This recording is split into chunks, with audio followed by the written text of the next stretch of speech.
I have lost no sleep worrying about the fact that Bill Clinton may have to be removed from office because of his conduct.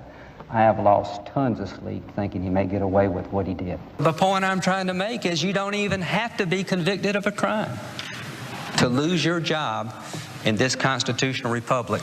If this body determines that your conduct as a public official is clearly out of bounds in your role, because impeachment is not about punishment. Impeachment is about cleansing the office. Impeachment is about restoring honor and integrity to the office. Article 3 of impeachment against Richard Nixon, the article was based on the idea that Richard Nixon, as president, failed to comply with subpoenas of Congress. Congress was going through its oversight function to provide oversight of the president. When asked for information, Richard Nixon chose not to comply, and the Congress back in that time said, "You're taking impeachment away from us. You're becoming the judge and jury. It is not your job to tell us what we need. It is your job to comply with the things we need to provide oversight over you." The day Richard Nixon failed to answer that subpoena is the day that he was subject to impeachment, because he took the power from Congress over the impeachment process away from Congress, and he became the judge and jury. He's a race-baiting, xenophobic, religious bigot. He doesn't represent my party. He doesn't represent the values that the men and women who wear the uniform are fighting for. I don't think he has the temperament or judgment to be commander-in-chief. I think he's a kook. I think he's crazy. I think he's unfit for office. You know what concerns me about the American press is this endless attempt to label the guy as some kind of kook, not fit to be president. If you believe you have a case against the president, vote to open up an inquiry, allow Republicans to have a say, make sure the president is allowed to participate in a meaningful manner like we did in the past.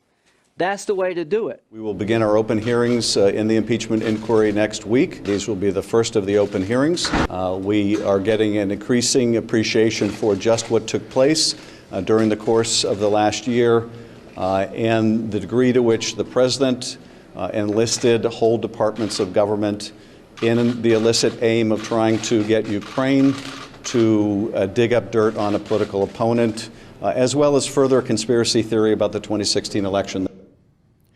Here we go. I'm Barry Gordon. And I'm Andre Coleman. This is NewsRap, live at 5. Drums.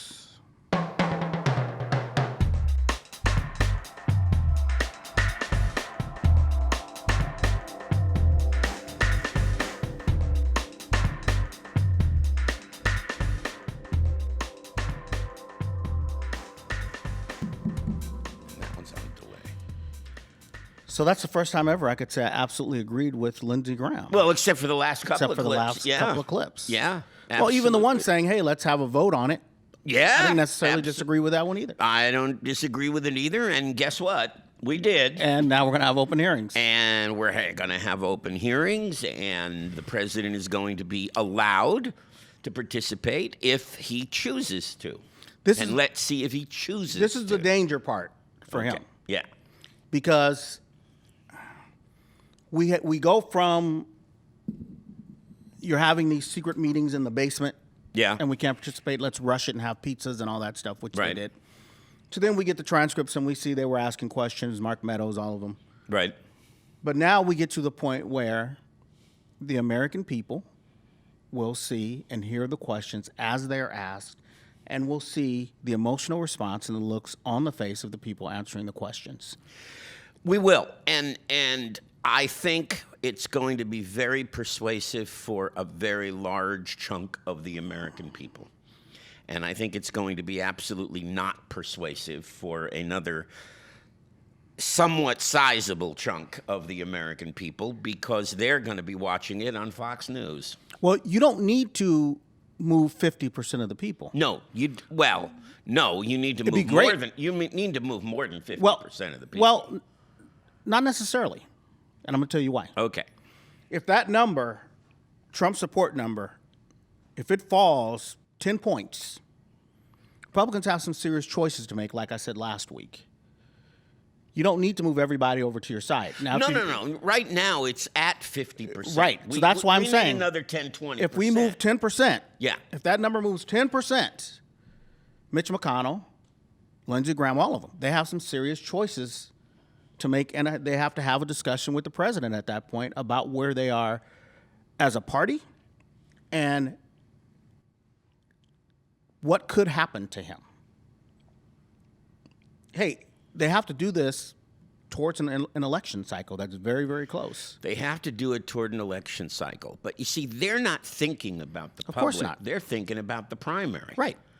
And there's always going to be some wingnut who's going to come along and, no matter what Trump has done, yeah, I saw him shoot him on Fifth Avenue, but I don't care. I'm going to run, and Right. I'm going to beat you, Lindsey, and Right. I'm going to beat you, Mitch, and, maybe the same guy in different states is going to go around because I didn't change the voice, but, I was wondering if you're going to realize it was the same guy. yeah, in it's every the state same you were guy, in. Yeah. and he's just kind of jumping The around only thing that's going to country, change is the stains on the running in overalls. primaries. Yeah, right. But again, it's a danger time, and if the Dems play this right, it's a big if they Always. and it always is with the Democrats. Yeah. But if they play it right, we get what we want, because I've always said either you're going to get him to resign. I've never thought they were going to vote him out. Either you're going to get him to resign, or you're going to force every single Republican in the Senate to co-sign Right. for history Right. on what this guy is doing. Well, I think Adams has been playing this beautifully, and A little like that today. kudos. I was just going to go. I know there. you're going there, I'm but going I jumped there. in. But I'm gonna let you go. Yeah, kudos to Adam. Today I'm a little bit questioning because of this whole Bolton thing, I agree. and I've heard a lot of legal experts today on the stations that I do trust, because I'm just as bad as the people that watch Fox News. Let's face it. I wouldn't watch Fox News for news. I'm going to watch the other outlets for news. You're not so just bad. I mean, you're going to make an educated decision on everything. make an educated You're not going to decision. be a sycophant when you No. come to an opinion. So you're nowhere near those idiots. So I am concerned that we're letting Bolton get away in the interests of this idea, which is a good idea, and I certainly would apply it to everyone else, that every time they refuse to comply, we just build up the obstruction case. And yes, that's a good idea. I thought that it would have applied to Bolton, but now today, the game has changed a little bit to me, unless he's just got a really sneaky attorney who's just kind of putting things out there just so that he can get We talked a about this subpoena, just so that he can get it to court, just so that the court will kill it. And protect the president. But I doubt it. First of all, the legal case for the president is almost non-existent. Right. And every judge has gone against. Yeah. Well, this subject hasn't come up yet. Well, when I mean that, I mean every time we get to a legal point, like Congress has the right and a grand jury has the right to get his taxes. Yes. Against. Yes. When we got to McGahn, against. We haven't gotten to the Supreme Court yet. We haven't gotten to the Supreme Court. Now, of course, the question is Are they whether gonna the take it up? Supreme Court is even going to take it up. They may not take it up. They may not. So I think, and we talked about this, and to kind of educate the viewers a little bit. Yeah. So what's happened is Bolton didn't show up. He was supposed to be there today. His lawyer later said, hey, it's a shame you didn't compel us with a subpoena. Said we are dismayed. Dismayed. That you didn't. Dismayed. Yeah, dismayed. And the lawyer pretty much wanted a judge to figure out if Bolton is compelled to testify and honor the subpoena, or if the executive privilege would take precedent. But he also added, and correct me if I'm wrong, that his client had a story to tell about the incidents that happened and about incidents that had not been discussed yet, and he was part of all of these incidents. Something to that effect. Barry's looking it up so he can be a little more precise than I was. If I can find it. If he can find it. And I don't think I can So- because they've just put an ad up. So, I don't think that they're playing here it is. the... Okay, you got it. yes. So I read it do. verbatim, if you can. Okay, so verbatim. It says... Now, what side are we reading from? Let me make sure I'm reading the right So part. we get fair attribution. I'm reading from CNN. CNN, okay. And the quote is from Charles Cooper's letter, Okay. which he's the lawyer. That's his attorney. And it says that Bolton was, quote, personally involved in many of the events, meetings, and conversations about which you have already received testimony, So personally involved. as well as many relevant meetings and conversations that have not yet been discussed in the testimonies thus far. And see that last part. Yeah. That last part is key because I don't think any attorney would pull back the curtain if he's trying to protect the president and say, hey, my guy knows things you guys don't even know yet. I would doubt it. I would doubt it. So But these are sneaky people. The risk is just too high. You know, it's, the risk is too high. I think you're right. And the other thing, too, is that I've been listening to legal experts today. And because I'm not one, I'm a, what did Rudy Giuliani say? I'm a country lawyer. I'm not even a country lawyer. I only practiced for 3 years, but I, went to law school and did Don't all ever sit next to me and compare yourself to Rudy Giuliani. Okay. All right? I don't ever want to be around anybody who's comparing right. themselves to Rudy Giuliani. But the thing is, if the House Intelligence Committee lawyers, the general counsel for the committee, went in, of course, the other two committees could join them. Of course. And if they went to a court and the court says, well, we'll have a hearing on December 10th, I think they would immediately say, no. Yeah. They would immediately say, We need it sooner. look, Thanksgiving is coming up. We're trying to wrap this up, not only in the interests of the American people, but in the interests of Donald Trump. Yeah. Should this be hanging over his head? Doesn't he have a right to know what the answer is going to be? Because once that answer comes down, and I think it's a 90% chance that the answer goes against Trump, once that answer comes down, the floodgates open. Now you've got Mueller again. Now you've got McGahn coming out. And you've got all of these folks coming out. You go and you chase that court decision, and this begins to put him in that precarious position. Yes. Where a lawyer has to tell him, look, this is what's at stake if you lose. And again, that's another one of those times where Mitch McConnell has to step back and go, okay, if he loses this, the American people are going to hear a whole lot of stuff I don't want them to hear. I'm not saying he's going to resign. Yeah. But I'm saying that they got to start to make some decisions and have some conversations. And Mitch McConnell at some point is going to have to entertain that thought about a President Pence. Because let's say Schiff changes his mind and goes, we're going to go to court on this.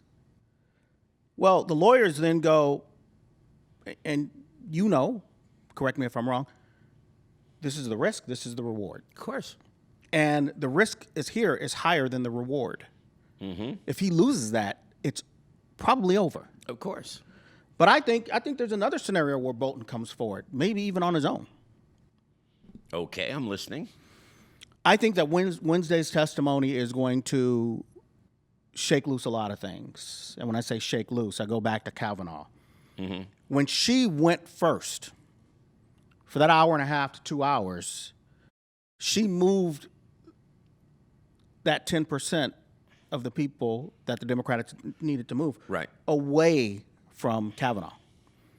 And then you saw the Republicans in a panic change their strategy of, we're not going to have a lawyer ask questions, we're going to ask our own questions. Right. Because it wasn't getting done. Right. And so this guy's transcript is compelling. His story is compelling. And like with Mueller, the majority of the American people have not read the transcript.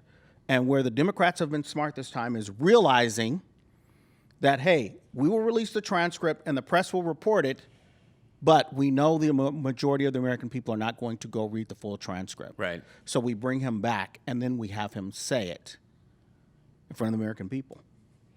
And that's where I think it will get dicey. That's where I think some people will go, I need to go testify. That's where I think some other people will go, I know something too. That's the risk you run. It's like if you write one story and that story is good and successful, you get phone calls from other people saying, hey, I was impacted by this, or I was there. Well, we're going to find out very soon. Very shortly. I do wish, though, that that Adam would rethink the subpoena thing. I'm with you. I'm Yeah. 100% with you. But Yeah. I still think there's a chance. I think there's a chance that they do go to court on it. I don't think the door's shut there. But I also think there's a chance that after Wednesday and Bolton's name is tossed around a couple of times, he might be compelled to come forward on his own. Isn't it kind of fun, though, having our own congressman on the on the tube every day? It's kind of fun, But, huh? you know, I keep telling people this, and I know we got to go to a local in a minute. Yeah. And I know you don't like it when I do this. You and I talked about this, man. It's so amazing the part you played in this, even not on purpose. But locally, that history does exist Yeah. where, I'll say it again, I've told this story once before, Barry actually ran for Congress against Rogan 2 years before. 2 years before. Yeah. Barely lost. How many votes? I don't remember how many votes. It was about 3%. About 3%. So barely lost. Yeah. When it came back time to run for that seat again, Barry had plans to run again. And they stepped in and said, I'm paraphrasing, we have a guy we want to put out there. We're going to move you over to the assembly and we'll take care of you. And obviously, because you're sitting here with me, that didn't happen. Right. And Adam Schiff went into office because you proved that Democrats could win that seat. Yeah, that's sort of accurate, yes. Now he's going to try to be humble. Well, it's sort of accurate in the sense that everyone assumed when I ran that this was a heavily Republican district and not winnable. Right. And I did say, based on my talking to people, and I had a lot of Republican support because Pasadena Republicans aren't like other Republicans. Still Pasadena. So, I had a lot of Republican support and I was, thrilled that I came that close. Within 3%. And I don't want to go into the other part of it, but Adam himself has acknowledged that, and I really thank him for that because he said that it kind of opened up a door that everyone thought was kind of locked. And it was not locked, and Adam went through it, and we have the right person there right now. We have, boy, are we fortunate. I think Barry would have been a great congressman in other areas. I think health care probably would have been a bigger priority sooner. Medicare for all. There you go. It probably would have been a bigger priority sooner. But the synchronicity part of this even goes deeper. Rogan was involved very deep in the Clinton impeachment. Well, he was an impeachment manager. He was an impeachment manager, and but that didn't come out until 2 days before the election, and that was too late to take advantage of it. And now we spin around, and the guy who beat Rogan is largely involved in the impeachment process. So that's crazy. It all comes back around, man. It does. But I am thankful that Adam Schiff is there. But Adam, get the subpoena. Yeah. Well, if you were there, I know you'd be trying to get it. subpoena. I know you'd be fighting for the subpoena. So Yeah, I'd be fighting for that hopefully subpoena. Adam will too. He will. All right. So next week's going to be interesting. But in the meantime, let's look at the local brief. And hopefully that'll be interesting too. This is your local news brief for Friday, November 8th, 2019. The Tenant Protection Act Temporary Adoption Ordinance was passed by Pasadena City Council during a special session at 12:01 a.m. on Tuesday morning. The special session was held after Monday night's City Council meeting in response to concerns that landlords may be raising rents or evicting tenants prior to State Bill AB 1482 going into effect on January 1st, 2020. The ordinance will limit rent increases to 5% and prevent landlords from no-cause evictions. A 37th horse has died at the Santa Anita racetrack since December of 2018. Mongolian Groom was euthanized after sustaining a broken leg in the final race of the Breeders' Cup. In the days leading up to the Cup, Senator Dianne Feinstein issued a statement to Santa Anita officials saying, "If horse racing cannot be conducted in a safe and humane manner, it may be time to re-examine the future of this sport in our state and in our country." The Humane Society of the United States released a statement after Mongolian Groom's death saying, "The decision to hold the Breeders' Cup at Santa Anita before the results of the investigation into the spate of recent deaths was ill-advised. We believe that a suspension of racing at this track is warranted until the investigations of those deaths and now the death of Mongolian Groom are completed and released. Santa Anita is still under investigation by the Los Angeles County District Attorney's Office and has been since March of 2019. 5 proposals out of 10 submitted have been pushed for further analysis regarding the future of the YWCA building. All 5 of the proposals plan to use the building for a hotel. Only 2 of those proposals included affordable housing. Continental Asset Management's proposal would convert the water and power site to either a 120-unit apartment complex or a 139-unit affordable housing complex. Ratkovich Company's proposal would convert the water and power site into a 140-unit affordable housing complex with the potential for up to 1,500 square feet of leasable office space. A Pasadena Star News article states that City Manager Steve Mermel said the city would work with a consultant to look at each proposal's economic viability. The article also states that Mermel said the city was considering public meetings for community feedback. All right, and we got a comment right off the local bat. brief, yeah, from James Farr, who has a wonderful show right here on the Arroyo Channel. What's up, James? Why did Gordo recuse himself? That's a really good question. Well, the reason given is that he's a property owner. Now, most of the his city... house, you mean? Well, he has rental property. Oh, okay. Most of the city council, or I think all of them, own some type of supplemental property. Mm-hmm. I don't know how many own rental property that would be impacted by the ordinance, or maybe even people who are impacted by higher rent. I mean, yeah, that's something I guess that I will ask Victor at some point to get a little deeper into it. Okay. I think the ordinance is interesting. I think it's what the city had to do.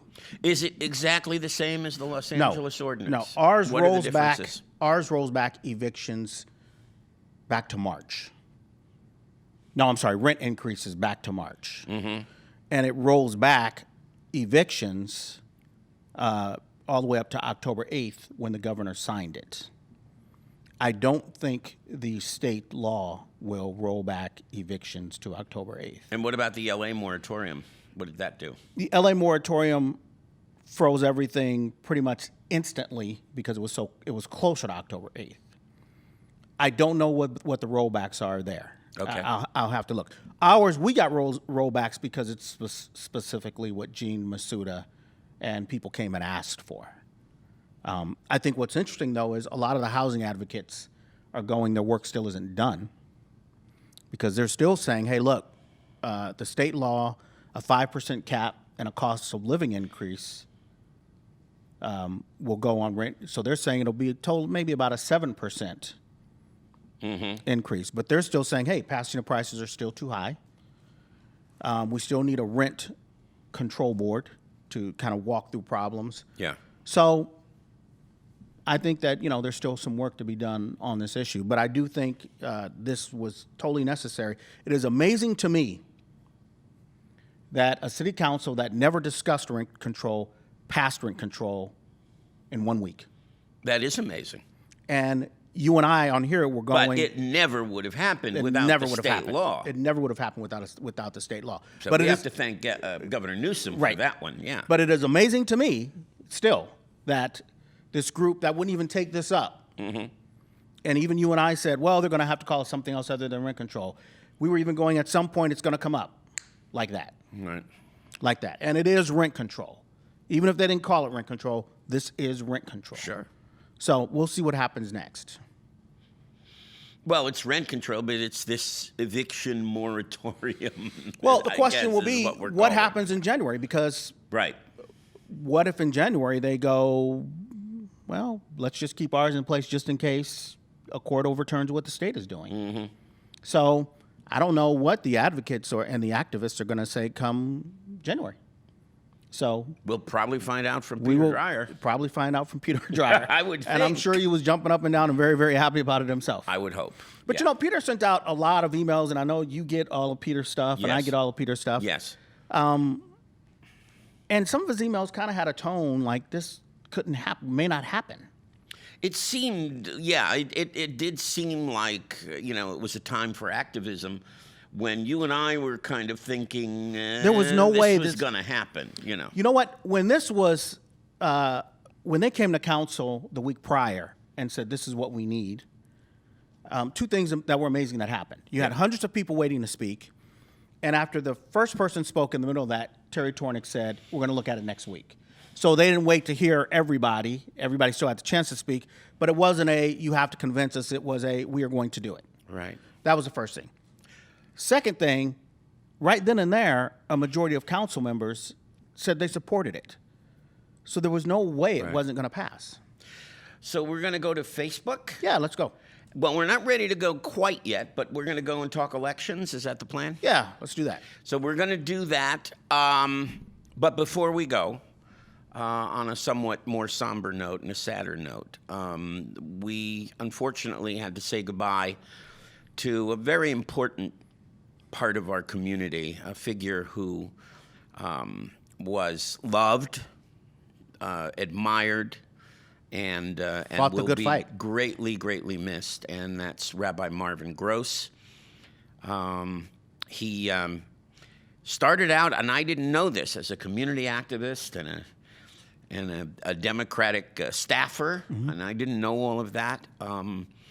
But I knew him not only as a rabbi, of course, but as the head of a very important organization, Union Station, which has done a lot of good. And Marvin, we will miss you. Yeah, and not just Union Station, not just here in Pasadena, under his leadership, throughout the region. That's right. I mean, that's important to say. It wasn't just a Pasadena thing. Throughout the region, Union Station led the way. Yes. On so much as far as working with the homeless and with people who are downtrodden. It did. So we're going to move to Facebook on that note and talk elections. I'm Barry Gordon. And I'm Andre Coleman. This has been NewsRap, live at 5. Still haven't been impeached.